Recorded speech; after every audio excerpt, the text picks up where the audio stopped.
3 reasons why you still can't understand Chinese from a non-native's perspective.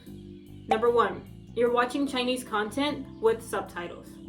I know.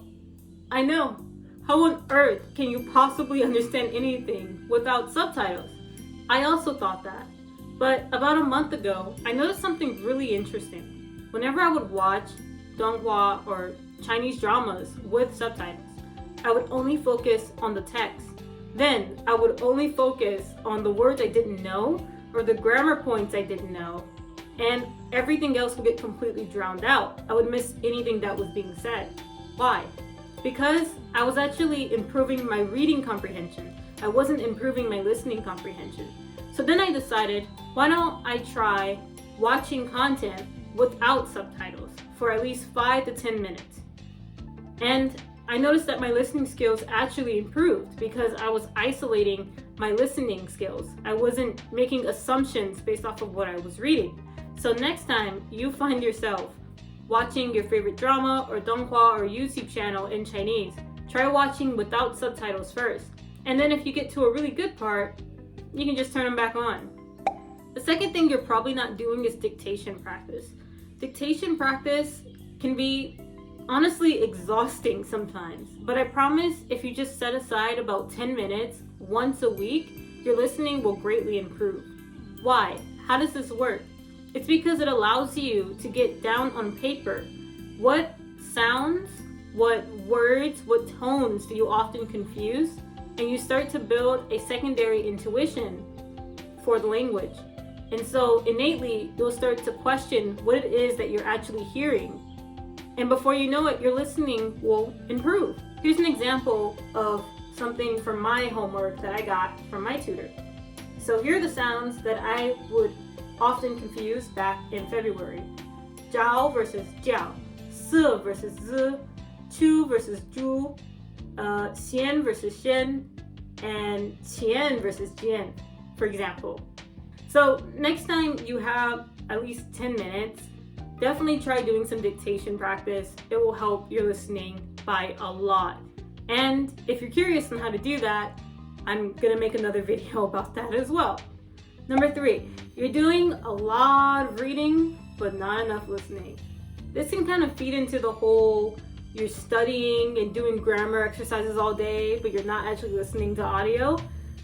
In my mother tongue, I'm actually an avid reader, as you can see from all these books. And this isn't even my whole collection. So it makes sense that I started learning Chinese so that way I could read Chinese literature and be able to read Chinese manhua, because we all know that those Chinese translations can be a little bit questionable at times. So I often found myself focusing more on reading. But recently, because I want to eventually go and travel to Taiwan for the second time, I want to focus more on listening. So now what I do is I find sites that have audio for their transcriptions. Examples could be Do Chinese, Mimir.com, Easy Chinese, or you could find your favorite podcast, which may also have transcripts. Just listen to it. Don't read anything. Just listen to it. See how much you comprehend. See if you can get the gist of what's being talked about. And then only after you listen to the whole thing should you go back and read what was being said. This will definitely help your listening comprehension as well, because you're getting used to the rhythm of the language, the sound of the language, and if you're studying enough, you'll be able to pick out words that you know. And that's a huge confidence booster. Now, as a bonus tip, and I thank you for staying until the very end, something else that you can do in order to improve your listening skills, if you're into language exchange, is sending voice messages instead of text messages or phone calls. What I like about voice messages is the replayability of it. You don't have to always ask your partner to repeat over and over and over again what they're saying. You can just hit play on the message over and over and over again.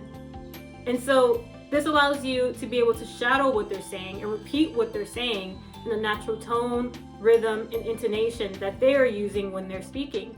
Another thing that I love about voice messages is the repetition of it all. Whenever you respond to them, if you're like me, you're probably going to try 3 or 4 or 5 times before you actually send it.